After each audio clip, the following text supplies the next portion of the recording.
Último bloque aquí en La Jugada. Hoy Holanda, del grupo B, del grupo de la muerte. España, Chile, Holanda, Australia. ¿Qué tal? ¿Qué tal este grupito, Ya creo que suscitan demasiados comentarios, incluso antes del Mundial, ¿no? Yo creo que Holanda es de por sí, por su historial, por sus jugadores, es la eterna candidata. La eterna candidata. Creo que es la única selección que ha llegado a 3 finales y no ha podido ganar ninguna. No ninguna, 74, 78 y la última. Y la última con España. 2010. Y además siempre llegando a esas fases finales y a la final con los equipos siendo favoritos para ganarlas.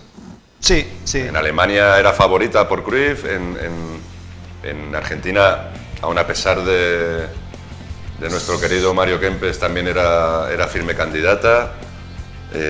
Y ahora también, porque venía con jugadores en un estado de forma impresionante. Aparte que esa candidatura se la ganó Richard, Era un equipazo, son un equipazo. Sí, siempre.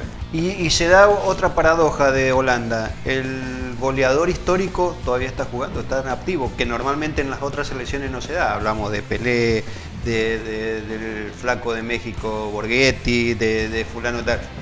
Tiene el goleador que todavía está y a un nivel... Van Persie.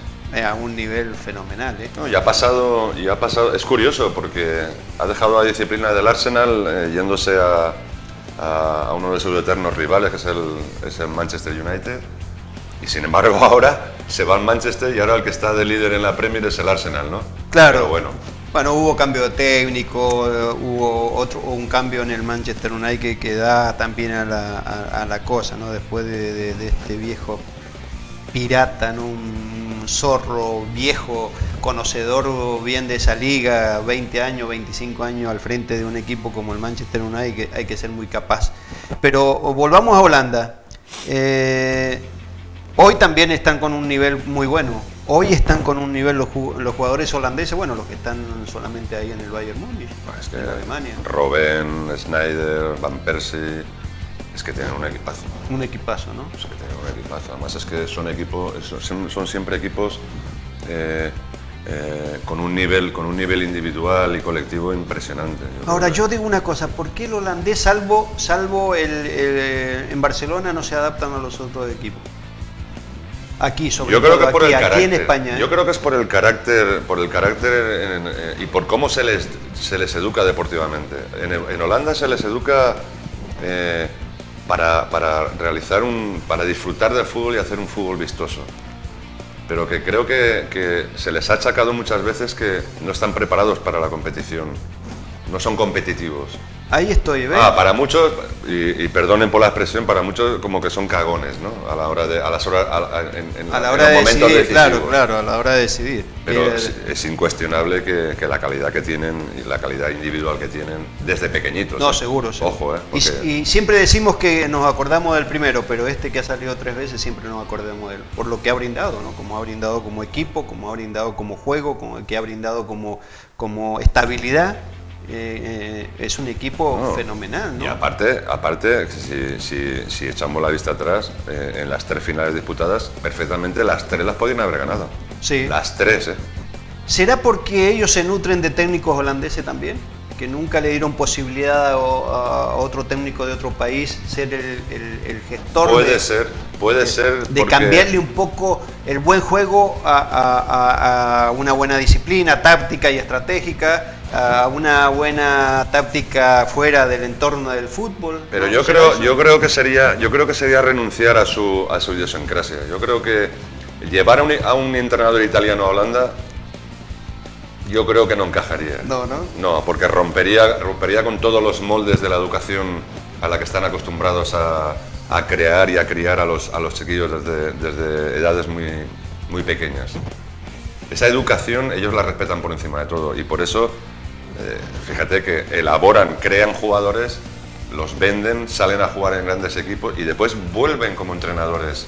Sí, son respetuosos. A su cuna de nacimiento. Son respetuosos en eso, son respetuosos en los ídolos, son respetuosos en su andar, son respetuosos en su forma de sentir y de vivir el fútbol, ¿no? Son respetuosos, estos siempre tratan de jugar bien, que es lo más importante.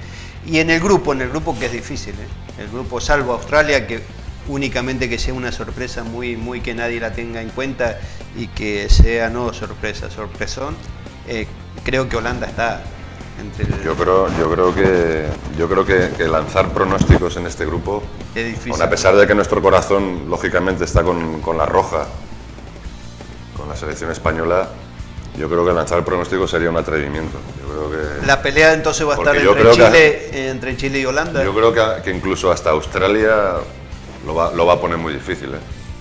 Y para ellos, claro, ellos ganar mucho, perder. Ellos son de 4 son los cuartos, aparentemente, y de inicio. Por lo tanto, yo creo que los que van a jugar más tranquilos y van a ir a disfrutar del Mundial van a ser ellos. La responsabilidad es de Holanda, es de Chile y es de España. Los que se van a pegar cogotazos van a ser estos tres. Ahora uno pasa la película para atrás, ¿no? Pero una cosa,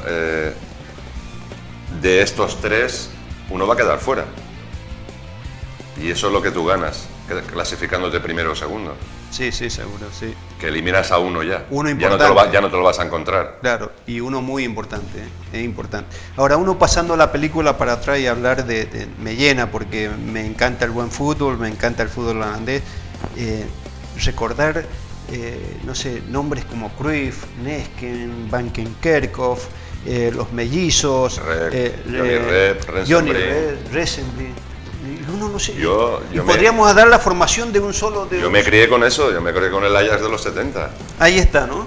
Con Hahn, con Kroll, con Surbier, con todos los jugadores, que además tú no llegaste, pero yo sí llegué a jugar con uno de ellos. Y yo vine a reemplazar a Johnny. Claro, yo vine a reemplazar a Johnny.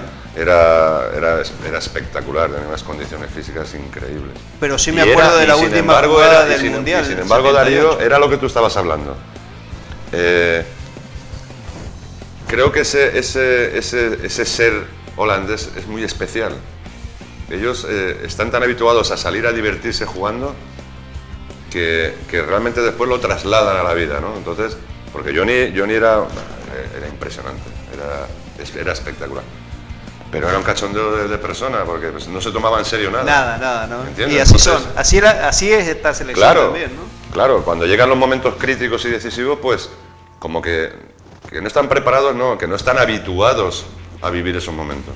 Sí, es verdad, es verdad. Así eso es la personalidad también de este equipo, ¿no? ¿Hay crisis? No hay crisis, siempre vamos a tratar de jugar bien. Eso que fíjate, que el míster que les han puesto, el míster que conduce a la selección, que conoce, es lo más duro. Y conoce. Es lo más duro que hay. Yo creo que incluso coarta de alguna manera la improvisación de estos jugadores, del talento de estos jugadores, ¿no? Porque quiere más dureza, quiere más constancia, quiere algo, les está pidiendo algo que a lo mejor no están habituados a ofrecer. Pero sí, bueno, hay jugadores. Esperemos. Hay jugadores porque está en la memoria también la patada que da a Xavi Morochito, Alonso. Está también, o sea, pero no quiero ese cambio. Y las ganas de revancha. Claro, yo no quiero ese cambio para Holanda. Yo quiero que sigan siendo los tulipanes, lo hagan bonito, la naranja mecánica, y que traten de jugar bien, Richard, porque ellos tienen esa calidad, esa prestancia de selección, y ya llegará el momento del cambio, porque normalmente en el fútbol y en la historia del fútbol se copia el que sale campeón, pero por suerte estos han dejado algo también siendo subcampeones. Yo creo que les falta eso, la confirmación de ganar un gran título a nivel de selección, porque a nivel de clubes, tanto la época de Ajax como de PSV han dejado constancia de lo que es el fútbol holandés durante muchísimos años y aún hoy en día. Y hubieron épocas, ¿te acuerdas de Champions League? Bueno, que antes era la Copa de Europa, la UEFA y la Recopa, que nadie quería a los holandeses. No. Nadie los quería porque le podías ganar, pero también podías perder 6-0, porque eran fenomenales, fueron el fútbol total, fueron para la gente que no lo conoce, ¿no? Yo creo que ahora les agobia un poco el ir buscando rápidamente un título así de selección, ¿no? Fueron campeones de Europa esto en el 88. En el 88, sí, señor. Un golazo de Van Basten. Sí, señor. Mirá los jugadores. Gullit, Van Basten, el que es ahora Seedorf, el que es ahora, bueno, empezaba Seedorf. Sí. No han trascendido más, más, porque han trascendido. Sin ser campeones del mundo, imagínate lo que hubiera sido uno nada más, como España, que hoy hay españoles por todas partes, dispersados por todas partes, técnicos, jugadores, profesores de educación física, todo. Y te lo da el título. Yo creo que su gran momento y su gran ocasión fue en el 74 en Alemania. Porque yo, sin lugar a dudas, yo creo que esa selección, a pesar de que ahora construyen muy buenos equipos y siguen manteniendo esa forma de juego, pero yo creo que la del 74 con Cruyff en Alemania fue su gran ocasión. Y fue la novedad. Porque eran los máximos favoritos. Claro, fue la novedad. Además, era sin lugar a dudas total. La mejor selección, la que mejor fútbol practicaba, la que te hacía pegarte a los televisores porque jugaban un fútbol totalmente diferente. Es que eran diferentes hasta en la forma de ser. Qué lindo Holanda, me encanta Holanda, me encanta. Pero bueno, que sean campeones, que sean o que opten al título en otra competición, en esta no. Esperemos, pues entonces esperemos que estén. Estaríamos hablando de que se lo han puesto muy difícil a España y no me gustaría. No, y aparte estaríamos hablando de un cambio radical de este equipo, ¿no? De aportarle a su condición técnica el esfuerzo, el sacrificio y bueno, y el querer ser, no conformarse con ¿viste? La necesidad de salir campeón, que eso creo que alguien lo va a imponer, como alguna vez el personaje que hablamos la semana, don Luis, la semana pasada, le dio un cambio a la Furia Roja, ¿no? Y hoy es la Roja, el tiki-taka con los bajitos y campeones del mundo y campeones de Europa. Entonces tiene que haber un cambio, ¿no? Pero esto, ¿sabes qué pasa, Darío? Porque el que hemos jugado con jugadores holandeses o hemos tenido entrenadores holandeses, estos acaban un partido, un entrenamiento y se van a tomarse 20 cervezas. Sí, eso no importa, igual que no les importa lo que han hecho ni lo que les espera mañana, ni por eso yo creo que su preparación mental tiene que ser mucho más importante que la deportiva. Ahí está. Yo creo que va a haber un cambio. Me place, me complace hablar de Holanda. Sé que es un grupo difícil, como lo hemos dicho, pero en el Mundial no hay nada escrito. Aquí querés salir campeón, tenés que ganar 7 u 8 partidos, o 9 creo ahora con 32 partidos que hay. Yo creo que el que sea, fíjate, perdona que te interrumpa, yo creo que el que sea capaz de mantener, de no buscar ansiosamente la clasificación rápidamente, el que sea más inteligente en los tres partidos, sí, yo creo que sí. Porque en este grupo, tú además de estar jugando, vas a estar muy pendiente de los demás. Ah, claro. Y eso va a ser un error. La Cenicienta, ojo con la Cenicienta, ¿eh? Ojo con Australia. Yo temo a Chile. ¿Sí? Yo temo más a Chile. Sí. Bueno, sí. Vamos a dejar ahí que la semana que viene tenemos Australia, el último del grupo que vamos a tratar. El último escollo. El último escollo, la Cenicienta para mí, vamos a ver si es verdad. Gracias, hermano, gracias por compartir. Otra noticia te voy a dar, que de los cambios que pueden existir. Creo que Perú está por contratar al Loco Bielsa. Perú hace rato que no encuentra la bola de tratar de jugar bien. Qué pena. Qué pena. Perú, con los jugadores que han habido en Perú. Una selección con peruanos jugando aquí en Europa. Un historial increíble. Con un nivel muy bueno. Y Teófilo Cubilla. Y le haría muy bien la contratación del Loco Bielsa para un país que le gusta jugar bien al fútbol y que el Loco le ponga esa disciplina que él la lleva incorporada. Seriedad y profesionalismo. Ahí está. Ojo con la calidad ya la dan. Bienvenido sea. Richard, te agradezco que comportamos otra semanita juntos hablando de fútbol. Un placer.